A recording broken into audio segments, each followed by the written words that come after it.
نحمده ونستعينه ونستغفره ونعوذ بالله من شرور أنفسنا ومن سيئات أعمالنا من يهده الله فلا مضل له ومن يضلله فلا هادي له وأشهد أن لا إله إلا الله وحده لا شريك له وأشهد أن محمدًا عبده ورسوله أما بعد فإن خير الحديث كتاب الله وخير الهدي هدي محمد صلى الله عليه وسلم وشر الأمور محدثاتها وكل محدثة بدعة وكل بدعة ضلالة وكل ضلالة في النار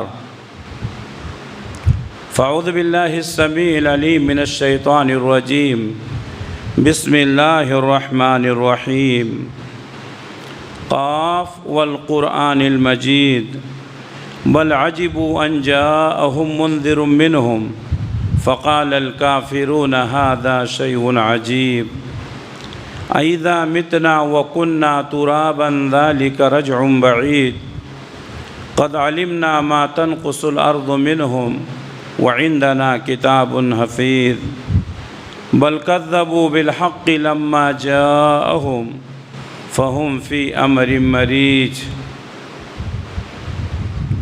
يا أيها الذين آمنوا اتقوا الله حق تقاته ولا تموتن إلا وأنتم مسلمون يا أيها الناس اتقوا ربكم الذي خلقكم من نفس واحدة وخلق منها زوجها وبث منهما رجالا كثيرا ونساء واتقوا الله الذي تساءلون به والأرحام إن الله كان عليكم رقيبا يا أيها الذين آمنوا اتقوا الله وقولوا قولا سديدا يصلح لكم أعمالكم ويغفر لكم ذنوبكم ومن يطع الله ورسوله فقد فاز فوزا عظيما ہر طرح کی تعریف اس اللہ رب العالمین کے لیے لائق اور زیبا ہے جو سارے جہان کا اکیلا خالق ہے، مالک ہے، حاکم ہے، رازق ہے۔ درود و سلام نازل ہوں اللہ کے تمام نبیوں پر، خصوصاً آخری نبی حضرت محمد مصطفیٰ صلی اللہ علیہ وسلم پر۔ اللہم صلی علی محمد وعلی آل محمد کما صلیت علی ابراہیم وعلی آل ابراہیم انک حمید مجید۔ اللہم بارک علی محمد وعلی آل محمد کما بارکت علی ابراہیم وعلی آل ابراہیم انک حمید مجید۔ محترم حاضرین، ماہ رمضان آیا اور رخصت ہو گیا۔ یقیناً بہت سارے لوگوں نے اس مبارک مہینے سے بہت فائدہ اٹھایا، نیکیاں کی اور اپنے آپ کو مسجدوں سے جوڑا، اور رمضان گزرنے کے بعد بھی نیکیوں کا سلسلہ جاری و ساری ہے۔ تو جن لوگوں نے ماہ رمضان میں اللہ کی عبادتیں کی اور رمضان کے بعد بھی عبادتوں کا سلسلہ جاری ہے تو وہ لوگ قابل مبارکباد ہیں۔ اللہ سے دعا ہے کہ اللہ تعالیٰ ان سب کی خدمات کو قبول فرمائے اور عبادتوں کو قبول فرمائے۔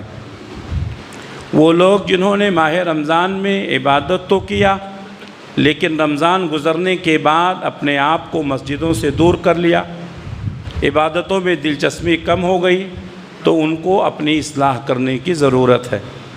اس لیے کہ رمضان کا مہینہ اس لیے آیا تھا تاکہ ہمارے اندر تقویٰ پیدا ہو جائے، تاکہ ہم اللہ سے قریب ہو جائیں، اور اگر ہم نے عبادتوں کا سلسلہ کم کر دیا ہے تو ہمیں اصلاح کرنے کی ضرورت ہے۔ تیسرے وہ لوگ ہیں جنہوں نے رمضان کا مہینہ پایا، نہ رمضان میں عبادتیں کی اور نہ رمضان کے بعد کر رہے ہیں، ان کے اپنے ایمان کا خیر منانے کی ضرورت ہے۔ کہیں ایسا نہ ہو کہ ان کا ایمان خطرے میں پڑ جائے اور وہ قیامت کے دن پچھتائیں۔ اس لیے ایسے لوگوں کو توبہ کر کے اللہ کی طرف رجوع ہونے کی ضرورت ہے۔ تمام عبادتیں اللہ کے یہاں اسی وقت قابل قبول ہوں گی جب ہمارا توحید درست ہو۔ ہر اعمال کی قبولیت کے لیے بنیادی شرط یہ ہے کہ اس کا ایمان صحیح ہو۔ اسی لیے آج کے جمعہ کے خطبے کے لیے میں نے جس موضوع کو منتخب کیا ہے وہ ہے توحید کی عظمت، توحید کا مقام و مرتبہ، توحید کی فضیلت اور اس کی اہمیت۔ توحید دین اسلام کا یہ سب سے اہم بنیاد ہے۔ توحید یہ سب سے پہلا فریضہ ہے جس کا اقرار کرنے والا اسے دل سے قبول کر لیتا ہے تو وہ مسلمان ہو جاتا ہے۔ توحید وہ چیز ہے جس کے بغیر کوئی انسان دائرۂ اسلام میں داخل نہیں ہو سکتا۔ توحید ہی وہ چیز ہے جس کے لیے اللہ تعالیٰ نے اپنے برگزیدہ بندوں کو مبعوث فرمایا، جنہوں نے اللہ کے بندوں کو اللہ کی بندگی سے جوڑا اور اللہ کے علاوہ کی عبادتوں سے ان کو الگ کیا۔ توحید ہی وہ چیز ہے جس کی وجہ سے مسلمانوں اور کافروں میں جنگیں ہوئیں اور بہت سارے لوگوں نے اپنی جانیں گنوائیں۔ توحید ہی وہ اساسی فریضہ ہے جو دین کا حصہ ہے، جو ایک مسلمان اور کافر کے درمیان فرق کرتا ہے۔ توحید ہی کے اثرات اور توحید ہی کا اقرار انسان کو جنت میں لے جاتا ہے اور توحید کے انکار سے انسان جنت سے محروم ہو جاتا ہے۔ توحید ہی وہ اہم جز ہے جس کی وجہ سے حضرت ابراہیم علیہ السلام کو آگ میں ڈالا گیا، اور توحید ہی وہ اہم جز ہے جس کی وجہ سے محمد رسول اللہ صلی اللہ علیہ وسلم کو طائف کے میدان میں پتھر کھانے پڑے۔ گویا کہ توحید ہی اصل ہے۔ اگر ہمارا توحید صحیح نہیں ہے تو ہماری ساری عبادتیں بیکار ہیں، نہ نماز، نہ روزہ، نہ زکوٰۃ، نہ صدقہ، نہ خیرات، نہ حج، نہ عمرہ، یہ سب بیکار ہیں۔ اس لیے بنیادی چیز کیا ہے؟ توحید۔ اس لیے توحید کی حفاظت کیجیے۔ توحید کسے کہتے ہیں؟ اللہ تبارک و تعالیٰ نے اس کائنات کو پیدا کیا، اس کائنات کا خالق بھی وہی ہے، مالک بھی وہی ہے، اس لیے عبادت کے لائق بھی وہی ہے۔ تمام عبادتیں اللہ کے لیے خاص ہیں۔ اگر اللہ کو چھوڑ کر کے کسی اور کو خالق مانا گیا، مالک مانا گیا، مدبر مانا گیا، عبادت کے لائق سمجھا گیا تو یہ شرک ہے۔ تو توحید یہ ہے کہ اللہ کو ایک مانا جائے، کائنات کا خالق، مالک، مدبر اور عبادت کا مستحق سمجھا جائے۔ اللہ تبارک و تعالیٰ نے قرآن مجید میں کئی مقامات پر اس کی وضاحت فرمائی ہے۔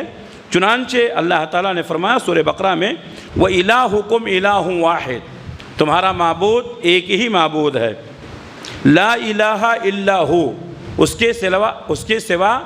کے علاوہ کوئی معبود نہیں، هو الرحمن الرحیم، وہ نہایت ہی مہربان رحم کرنے والا۔ ذالک بأن اللہ هو الحق، جان لو کہ بے شک اللہ تعالیٰ وہی حق ہے۔ ذالک بأن اللہ هو الحق، جان لو کہ بے شک اللہ تعالیٰ وہی حق ہے۔ وَأَنَّ مَا يَدْعُونَ مِن دُونِهِ هُوَ الْبَاطِلُ، اور یہ بھی جان لو کہ اللہ کے علاوہ جس کو بھی لوگ پکارتے ہیں وہ باطل ہے، وہ جھوٹ ہے۔ وَأَنَّ اللَّهَ هُوَ الْعَلِيُّ الْكَبِيرُ، اور جان لو کہ بے شک اللہ تبارک و تعالیٰ بلند و بالا ہے، اللہ تبارک و تعالیٰ بلند ہے، بڑا ہے۔ اس لیے توحید کی عظمت کو سمجھنے کی ضرورت ہے۔ توحید کی اہمیت کیا ہے؟ اللہ تبارک و تعالیٰ نے جتنے نبی بھیجے، جتنے رسول، جتنے پیغمبر بھیجے، ان تمام کی دعوت کا نقطۂ آغاز توحید تھا۔ اللہ تعالیٰ نے کئی نبیوں کا تذکرہ کیا، حضرت نوح علیہ السلام کا، حضرت ہود علیہ السلام کا، حضرت صالح علیہ السلام کا، حضرت شعیب علیہ السلام کا، حضرت یوسف علیہ السلام کا۔ اتنے نبیوں کا تذکرہ کرنے کے بعد اللہ تعالیٰ نے ہر نبی کے ساتھ یہی لفظ ذکر کیا، یا قوم اعبدوا اللہ اے میری قوم کے لوگوں اللہ کی عبادت کرو، ولا تشرکوا بہ شیئا، اور اس کے ساتھ کسی کو شریک نہ کرو۔ جتنے نبی آئے تمام نبیوں کی دعوت یہی تھی کہ ایک اللہ کی عبادت کرو، اس کے ساتھ کسی کو شریک نہ کرو۔ ہمارے نبی صلی اللہ علیہ وسلم جو اس دنیا کے لیے آخری نبی ہے، اور آپ کے بعد اب کوئی نبی نہیں آئے گا، آپ کو بھی اللہ تبارک و تعالیٰ نے یہی حکم دیا۔ چنانچہ اللہ تبارک و تعالیٰ نے فرمایا وَمَا أَرْسَلْنَا مِن قَبْلِكَ مِن رَّسُولٍ، اے نبی ہم نے آپ سے پہلے جتنے رسول کو بھیجا إِلَّا يُوحَى، مگر اللہ تبارک و تعالیٰ نے اس کی طرف یہی وحی کی، وَمَا أَرْسَلْنَا مِن قَبْلِكَ مِن رَّسُولٍ إِلَّا يُوحَى اللَّهُ أَنَّهُ لَا إِلَٰهَ إِلَّا أَنَا فَاعْبُدُونِي، آپ سے پہلے ہم نے جتنے رسول بھیجے ان کی طرف یوحیا یہی وحی کی گئی کہ جان لو کہ اللہ کے سوا کوئی معبود نہیں، الا انا، سوائے میرے، فاعبدونی، تو میری عبادت کرو۔ یعنی اللہ کے نبی صلی اللہ علیہ وسلم نے بھی لوگوں کو یہی پیغام سنایا کہ ایک اللہ کی عبادت کرو، ایک اللہ کے علاوہ کسی اور کی عبادت درست نہیں ہے۔ اسی طرح اللہ نے فرمایا وَلَقَدْ بَعَثْنَا فِي كُلِّ أُمَّةٍ رَسُولًا أَنِ اعْبُدُوا اللَّهَ وَاجْتَنِبُوا الطَّاغُوتَ، ہم نے جتنے رسول بھیجے، جس قوم میں بھی رسول بھیجے، ہمارا پیغام یہی تھا کہ ایک اللہ کی عبادت کرو، وَاجْتَنِبُوا الطَّاغُوتَ، اور طاغوت سے اپنے آپ کو بچاؤ۔ طاغوت کسے کہتے ہیں؟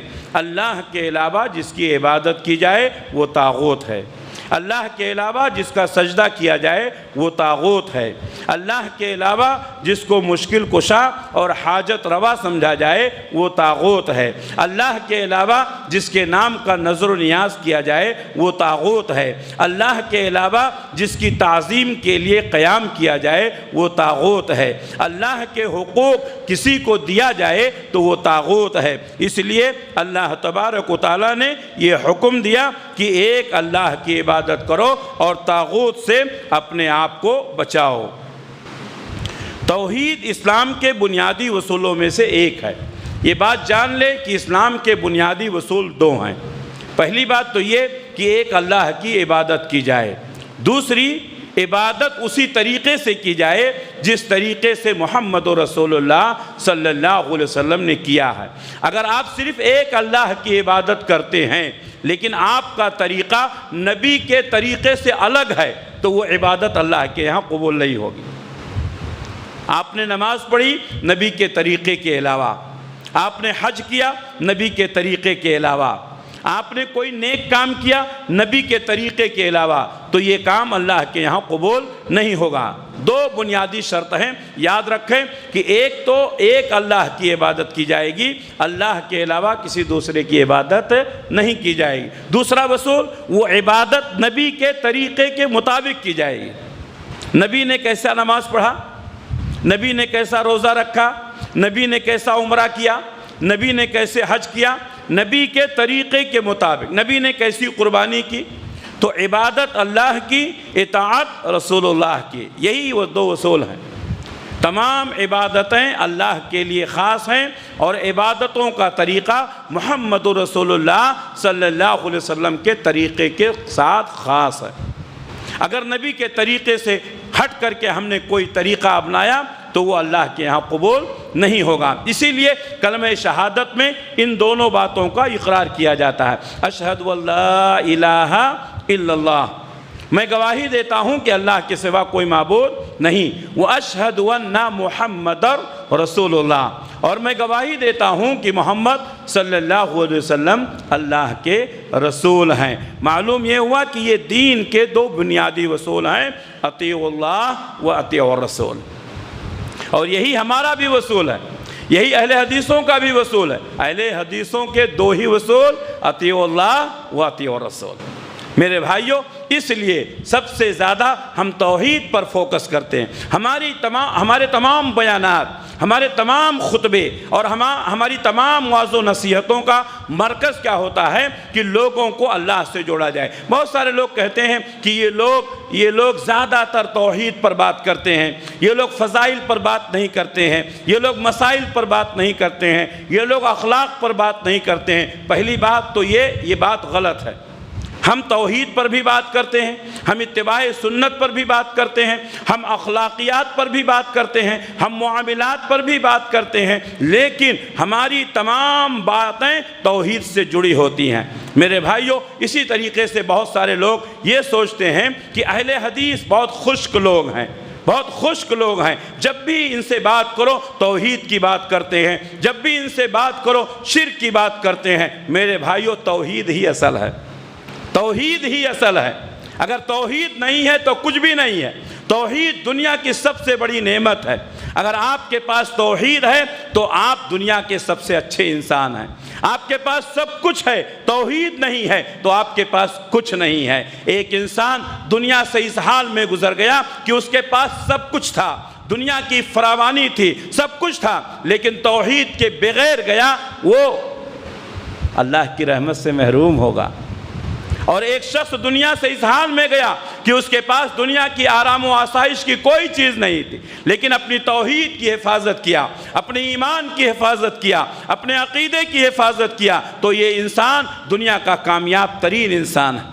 اس لیے میرے بھائیوں، توحید کی عظمت کو سمجھو، ایمان کی عظمت کو سمجھو، توحید کی حفاظت کرو۔ اس لیے ہماری گفتگو کا مقصد، ہمارے گفتگو کا محور توحید ہوتا ہے۔ ہم توحید پر محنت کرتے ہیں۔ بہت سارے لوگ کہتے ہیں سارے لوگ سوشل کام کرتے ہیں، رفاہی کام کرتے ہیں۔ یہ لوگ رفاہی کام نہیں کرتے، یہ بات غلط ہے۔ ہم رفاہی کام بھی کرتے ہیں، لیکن ہمارا زیادہ تر فوکس کس پر ہوتا ہے؟ توحید پر ہوتا ہے۔ اور آپ کو میں یہ بتا دوں کہ توحید پر گفتگو کرنے والے صرف اہل حدیث علماء ہیں، صرف اہل حدیث علماء ہیں۔ باقی لوگ آپ کو توحید پر گفتگو کرتے ہوئے نہیں ملیں گے۔ کیوں؟ اس لیے کہ ان کے یہاں توحید ہے ہی نہیں۔ کسی نہ کسی طریقے سے انہوں نے اپنے توحید کو ڈیمیج کر دیا، اپنے توحید کو برباد کر دیا ہے، یا تو ولایت کی شکل میں، یا تو کرامت کی شکل میں، یا تو بزرگوں کی تعظیم کی شکل میں، یا تو صوفیت کی شکل میں۔ مختلف شکلوں سے انہوں نے اپنی توحید کو ڈیمیج کر کے برباد کر دیا۔ میرے بھائیوں، جمعیت اہل حدیث ایک جماعت ہے جو توحید پر گفتگو کرتی ہے، شرک کے خلاف بولتی ہے۔ دوسرے لوگ تو خود توحید کی حفاظت نہیں کر پائے، دوسرے لوگ تو خود شرک میں مبتلا ہو گئے۔ اور میں اکثر یہ بات کہا کرتا ہوں، بہت سارے علماء کو آپ نے دیکھا ہوگا شرک پر بولتے ہیں، لیکن وہ خود شرک میں مبتلا ہیں، اس لیے کہ انہیں معلوم ہی نہیں کہ شرک کیا ہے، انہیں معلوم ہی نہیں کہ توحید کیا ہے۔ میرے بھائیوں، یہ دروس کی برکت ہے، یہ خطبات جمعہ کی برکت ہے کہ ہمارے بچے بھی توحید کی عظمت کو سمجھتے ہیں۔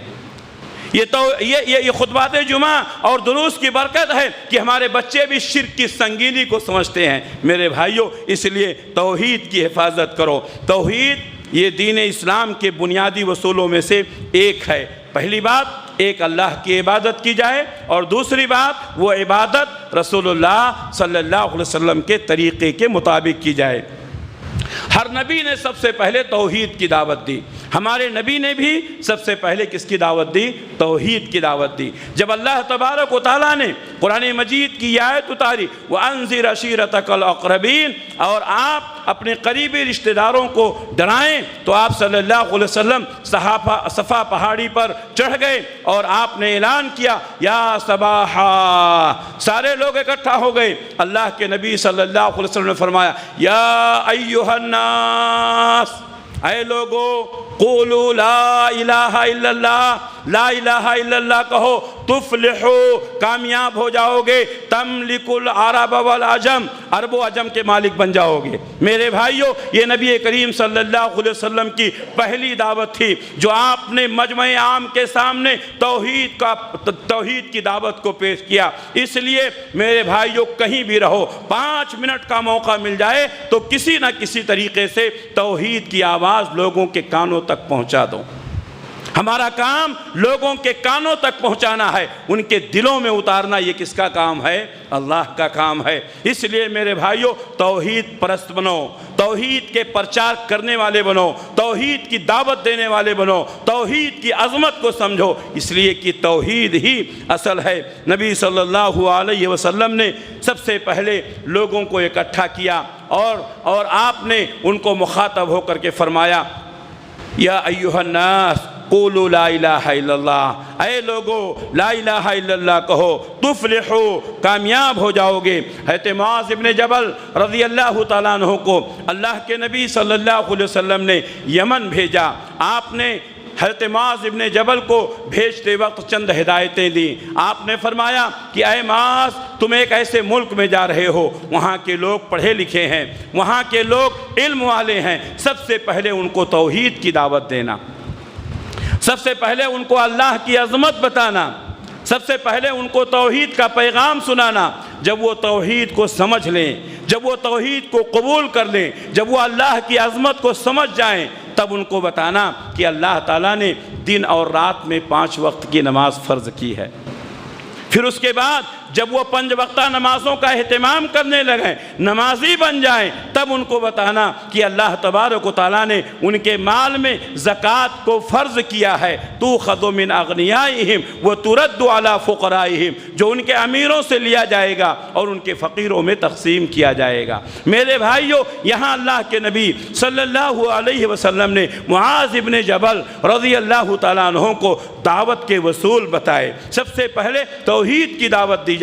آج بہت سارے لوگ دعوت کا کام کرنے والے ہیں، تبلیغ کا کام کرنے والے ہیں، نگر نگر جاتے ہیں، ڈگر ڈگر جاتے ہیں، شہر شہر جاتے ہیں، ڈور ڈور جاتے ہیں، محلہ محلہ جاتے ہیں، دن بھر چلتے ہیں، رات بھر چلتے ہیں، اور یہ کہتے ہیں کہ ہم توحید کے پرچار کرنے والے ہیں، ہم تبلیغ کرنے والے ہیں۔ میرے بھائیوں، آپ کا وصول کیا ہے؟ آپ کا ضابطہ کیا ہے؟ آپ کس چیز کی تبلیغ کرتے ہیں؟ آپ صرف نماز کی تبلیغ کرتے ہیں۔ نماز کی تبلیغ کرنا کوئی بری بات نہیں ہے، لیکن نماز دوسرے نمبر پر ہے، پہلے نمبر پر توحید ہے۔ اللہ کے نبی صلی اللہ علیہ وسلم نے سب سے پہلے صحابہ کو توحید کی دعوت دی، سب سے پہلے آپ نے انسانوں کے سامنے توحید کی دعوت پیش کیا۔ معاذ ابن جبل کو آپ نے ہدایت دی کہ سب سے پہلے توحید کی دعوت پیش کریں۔ اگر آپ نے توحید کی دعوت پیش نہیں کیا، آپ نے لوگوں کو نماز کی دعوت دی، آپ کی دعوت بیکار ہے، آپ کی دعوت بیکار ہے، آپ کی دعوت کا کوئی فائدہ نہیں۔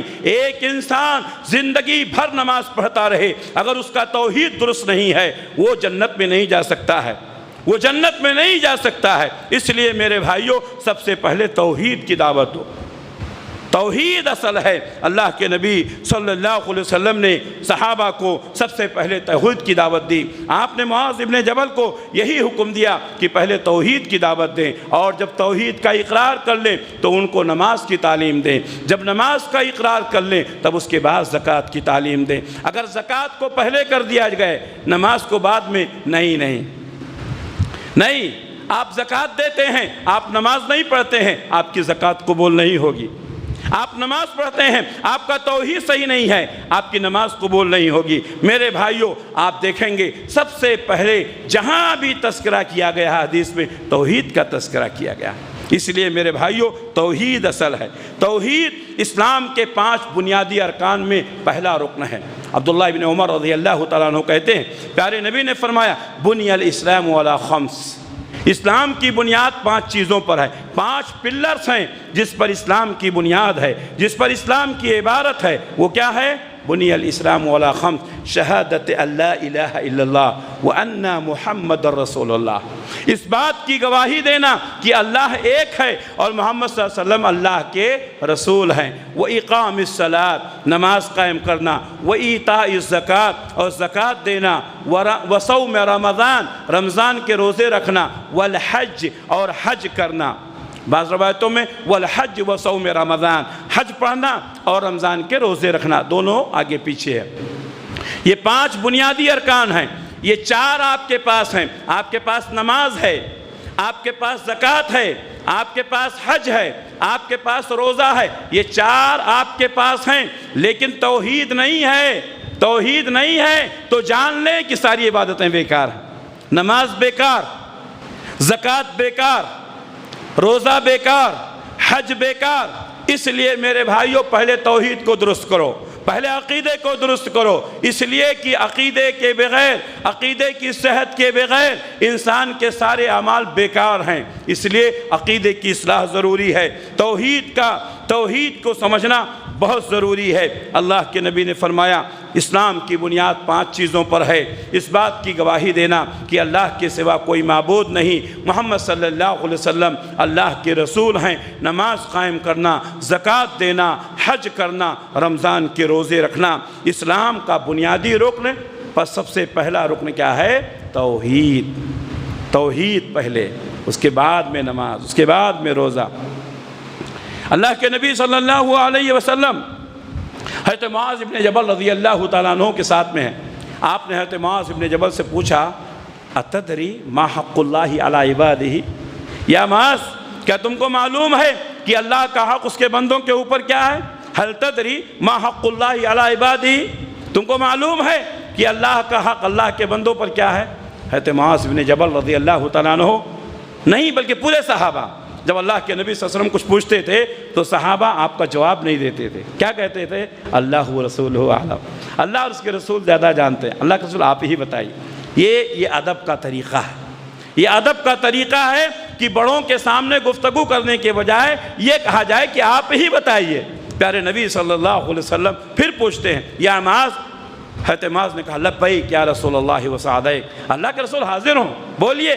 ایک روایت میں ہے حضرت معاذ بن جبل رضی اللہ تعالیٰ عنہ کہتے ہیں کنت علی حمار مع النبی صلی اللہ علیہ وسلم، کنت ردیف النبی صلی اللہ علیہ وسلم علی حمار، میں ایک گدھے پر اللہ کے نبی صلی اللہ علیہ وسلم کے ساتھ سوار تھا، آپ آگے تھے میں پیچھے تھا۔ ایک گدھا چھوٹا سا جانور اور 2 آدمی بیٹھے ہیں، فاصلہ کتنا ہوگا؟ اللہ کے نبی نے فرمایا یا معاذ، قال یا رسول اللہ و سعدیک، اللہ کے رسول بولیے لبیک و سعدیک، میں حاضر ہوں، آپ کیا کہنا چاہتے ہیں؟ آپ نے فرمایا حل تدری ما حق اللہ علی عبادہ، معاذ تم کو معلوم ہے کہ اللہ کا حق اس کے بندوں کے اوپر کیا ہے؟ آپ نے 3 بار یہ کہے، 3 بار یہ بات کہی۔ معلوم یہ ہوا کہ اللہ کے نبی کا طریقہ تھا، کوئی اہم بات اگر بتانی ہوتی تو آپ 1 بار نہیں، 2 بار نہیں، 3 بار اٹینشن کرتے، لوگوں کو آگاہ کرتے تاکہ لوگ یہ سمجھ جائیں کہ کوئی اہم بات بتانے جا رہے ہیں۔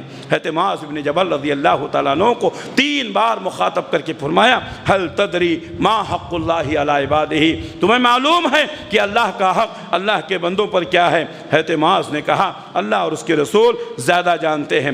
آپ نے فرمایا حق اللہ علی عبادہ ان یعبدوہ ولا یشرکوا بہ شیئا، اللہ کا حق اللہ کے بندوں پر یہ ہے کہ وہ لوگ اللہ ہی کی عبادت کریں، ولا یشرکوا بہ شیئا، اور اللہ کے ساتھ کسی کو شریک نہ کریں، اللہ کے ساتھ کسی کو شریک نہ کریں۔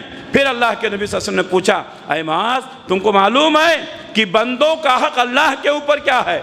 پھر حضرت معاذ بن جبل نے کہا اللہ اور اس کے رسول زیادہ جان، اللہ کے رسول آپ ہی بتائیے۔ آپ نے فرمایا جو بندہ اللہ کے ساتھ شرک نہیں کرتا ہے اللہ تعالیٰ اس کو عذاب نہ دے، اس کو عذاب نہ دے۔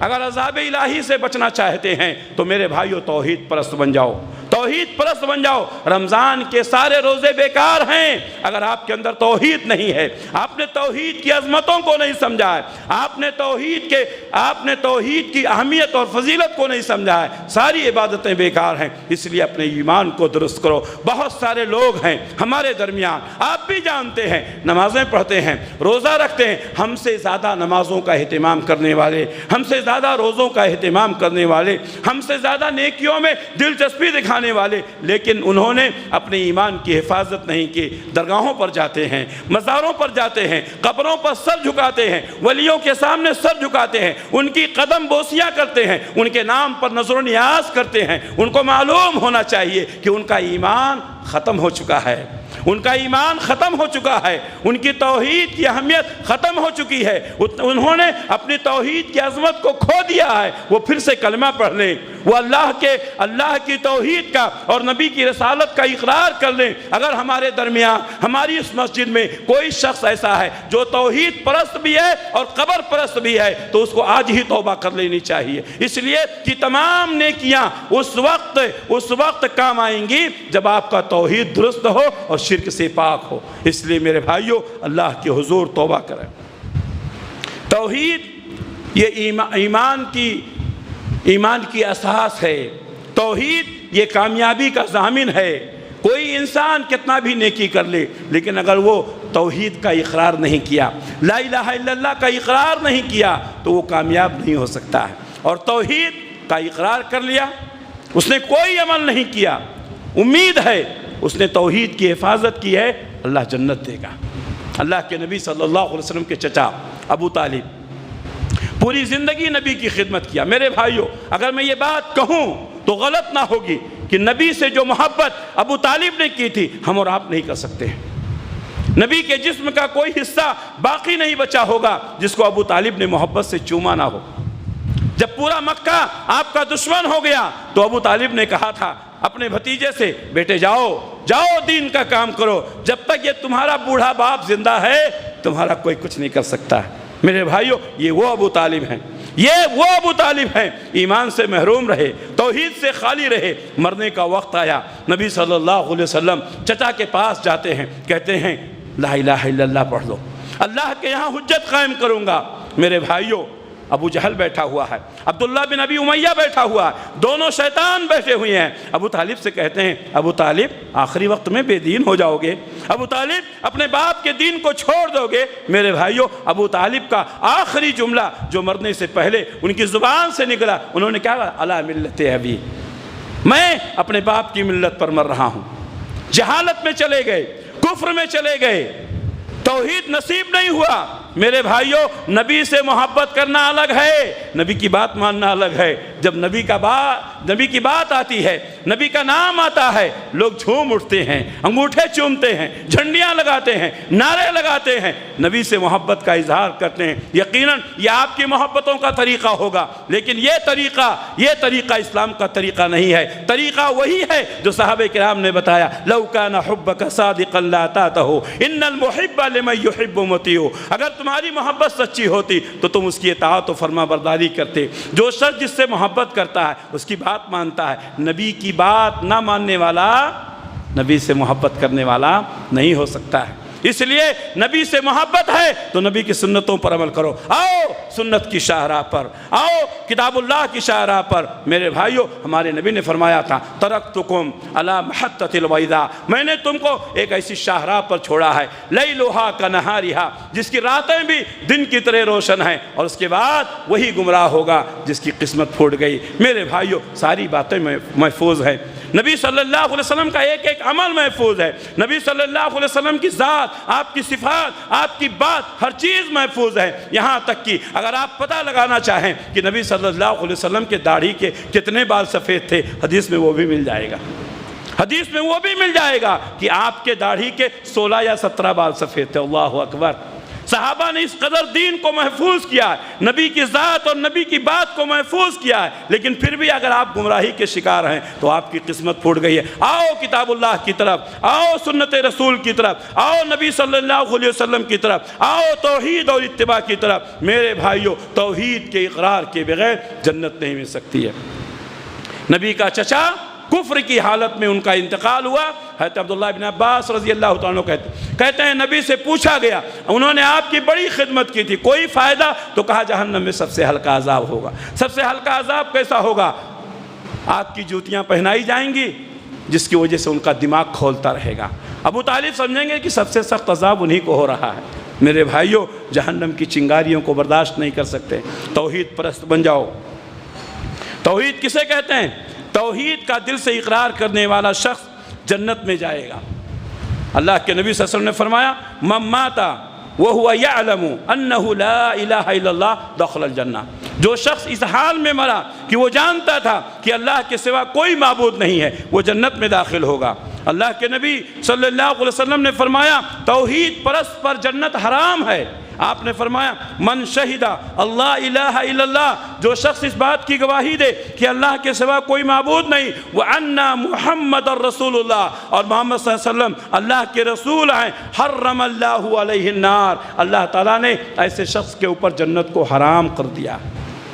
لیکن زبان سے کلمہ پڑھ لینا کافی نہیں ہے، زبان سے پڑھنا دل سے تسلیم کرنا، عمل سے ثابت کرنا۔ اقرار باللسان، تصدیق بالجنان، عمل بالارکان۔ زبان سے پڑھنا، دل سے تسلیم کرنا، عمل سے ثابت کرنا۔ زبان سے کہہ بھی دیا لا الہ تو کیا حاصل، دل و نگاہ مسلمان نہیں تو کچھ بھی نہیں۔ اور اگر آپ کی توحید مضبوط ہے تو اللہ نے فرمایا واللہ یعصمک من الناس، اللہ تبارک و تعالیٰ لوگوں سے تمہاری حفاظت کرے گا۔ لوگوں اللہ سے جڑ جاؤ، اللہ تمہاری حفاظت کرے گا۔ یہ جو جنگیں ہو رہی ہیں نا، آپ کو فکر کرنے کی ضرورت نہیں ہے، آپ اللہ کی طرف رجوع ہو جائیں، اللہ آپ کی حفاظت کرے گا، اللہ آپ کی حفاظت کرے گا۔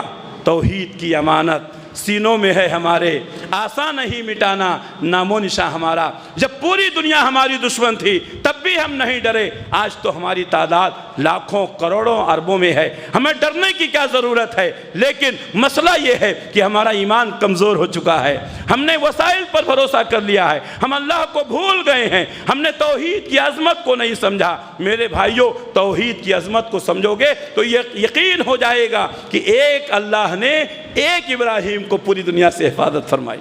اگر توحید مضبوط ہو جائے تو ہمیں یقین ہو جائے گا کہ ساری دنیا دشمن ہے، لیکن موسیٰ علیہ السلام کو اللہ تبارک و تعالیٰ نے راستہ دکھایا۔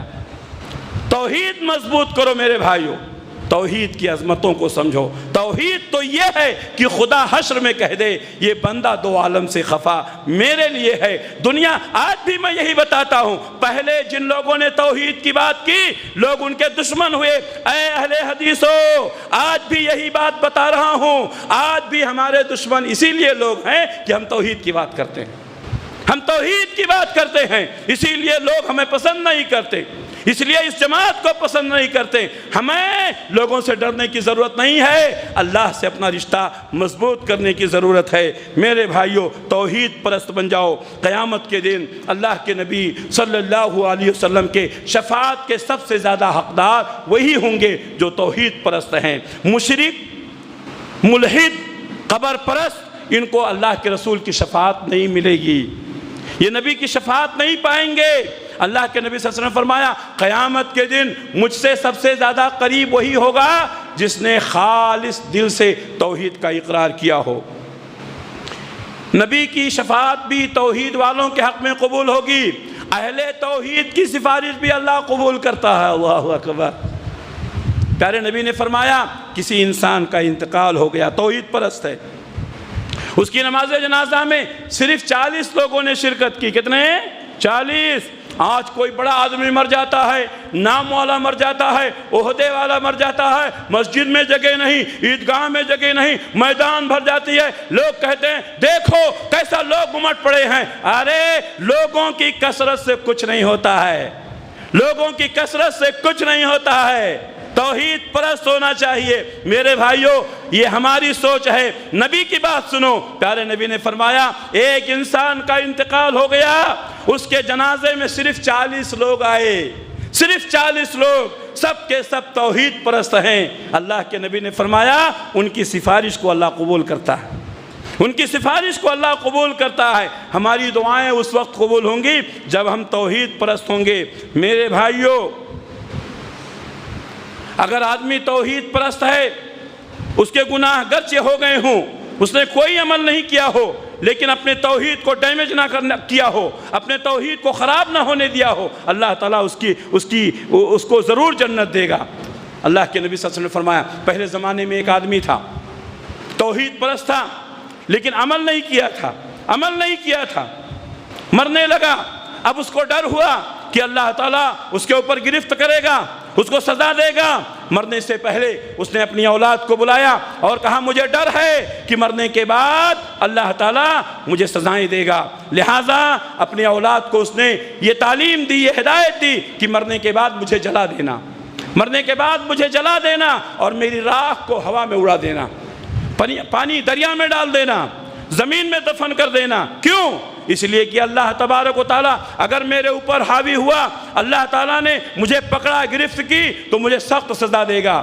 ہدایت کے مطابق مرنے کے بعد اس کی اولاد نے اس کو جلا دیا، کچھ راکھ دریا میں ڈال دیا، کچھ ہواؤں میں اڑا دیا، کچھ زمین میں دفن کر دیا۔ پیارے نبی صلی اللہ علیہ وسلم فرماتے ہیں اللہ تعالیٰ نے دریا کو حکم دیا، وہ راکھ اکٹھا کر دیا، ہوا کو حکم دیا، راکھ لا کر اکٹھا کیا، زمین کو حکم دیا، ساری چیز اللہ کے حکم کے پابند ہے۔ یہ کائنات کا ذرہ ذرہ، یہ سورج، یہ چاند، یہ ستارے، یہ کوثر، یہ دریا، یہ سب اللہ تبارک و تعالیٰ کے محتاج ہیں۔ اللہ کے حکم کے بغیر ایک پتا بھی نہیں ہل سکتا ہے۔ میرے بھائیوں، نبی نے فرمایا اللہ کے حکم پر سب لوگوں نے راکھ کو لا کر اکٹھا کیا، اللہ تعالیٰ نے زندہ کیا۔ کہا بتا تو نے ایسا کیوں کیا تھا؟ کہا اللہ تیرے ڈر کی وجہ سے کیا تھا، تیرے ڈر کی وجہ سے، میں نے شرک کبھی نہیں کیا، تیرے ڈر کی وجہ سے ایسا کیا۔ اللہ تعالیٰ کہے گا جا میں نے تجھے معاف کر دیا۔ میرے بھائیوں، توحید کی حفاظت کرو، توحید کی حفاظت کرو۔ اللہ کے نبی صلی اللہ علیہ وسلم نے توحید کے متعلق فرمایا، 2 حدیثیں بیان کر کے اپنی بات ختم کر لوں۔ اللہ کے نبی صلی اللہ علیہ وسلم کی وہ مشہور حدیث، ایک آدمی آئے گا، اس کے پاس نیکیاں نہیں ہوں گی، 99 دفتر گناہوں کے اور ایک دفتر تحت نگاہ۔ وہ شخص یہ سمجھ لے گا کہ آج اس کو جنت میں کوئی نہیں لے جا پائے گا، آج جہنم سے کوئی نہیں بچائے گا۔ اللہ تبارک و تعالیٰ اس کو بلائے گا اور کہے گا تیرے پاس کوئی نیکی ہے؟ کہے گا اے اللہ میں کیا بتاؤں؟ اللہ تعالیٰ وہ دیکھے گا، دائیں دیکھے گا، بائیں دیکھے گا، آگے دیکھے گا، پیچھے دیکھے، کوئی نیکی نہیں، 99 دفتر گناہوں سے بھرے ہوئے تحت نگاہ۔ اللہ تعالیٰ کہے گا تو گھبرا مت، تو پریشان مت ہو، میرے پاس تیری ایک نیکی ہے، میرے پاس تیری ایک نیکی ہے۔ چنانچہ ان 99 دفتروں میں سے اس ایک پرچے کو نکالا جائے گا جس پر لکھا ہوگا اشہد ان لا الہ الا اللہ واشہد ان محمد رسول اللہ۔ اللہ تبارک و تعالیٰ اس آدمی کو دے گا، کہا میزان کے پاس جاؤ جہاں نامہ اعمال تولے جاتے ہیں اور اس کو کہو کہ نیکیوں کے پلڑے میں رکھ دیا جائے۔ چنانچہ وہ شخص، اس کو حدیث بطاقہ کہتے ہیں اہل علم کے زبان میں، چنانچہ وہ پرچی لے کر جائے گا اور اس کے نیکیوں کے پلڑے میں رکھا جائے گا۔ 99 دفتر گناہوں سے بھرے ہوئے اوپر ہو جائیں گے اور یہ نیچے ہو جائے گا۔ ایک یہ دوسری حدیث، اللہ کے نبی صلی اللہ علیہ وسلم فرماتے ہیں کہ اللہ کے پیغمبر حضرت موسیٰ علیہ السلام نے اللہ سے فریاد کی، کہا اے اللہ مجھے کوئی دعا بتا دے، مجھے کوئی دعا بتا دے، میں وہ دعا پڑھتا رہوں، میں وہ ذکر کرتا رہوں۔ اللہ تعالیٰ نے فرمایا قل لا الہ الا اللہ، لا الہ الا اللہ کہو۔ اللہ اکبر، افضل الذکر لا الہ الا اللہ، سب سے بہترین ذکر لا الہ الا اللہ۔ ہمارے نبی نے فرمایا، موسیٰ نے کہا اللہ یہ تو تیرے سبھی بندے کہتے ہیں لا الہ الا اللہ، کوئی اور بات بتا دے۔ میرے بھائیو، اللہ نے کیا فرمایا؟ اللہ نے کہا موسیٰ لا الہ الا اللہ کو تو معمولی سمجھتا ہے، یہ 7 آسمان، یہ 7 آسمان، یہ 7 زمین ایک پلے میں رکھ دی جائیں اور لا الہ الا اللہ کو ایک پلے میں رکھ دیا جائے، یہ 7 زمین اور آسمان کے جو پلے ہوں گے اس میں اللہ نہیں ہوگا۔ 7 زمین 7 آسمان ایک پلڑے میں رکھ دیا جائے اور دوسرے پلڑے میں لا الہ الا اللہ رکھ دیا جائے تو لا الہ الا اللہ کا پلڑا جھک جائے گا۔ کائنات عالم میں سب سے بھاری نکلے گا جب بھی تولا جائے گا لا الہ الا اللہ۔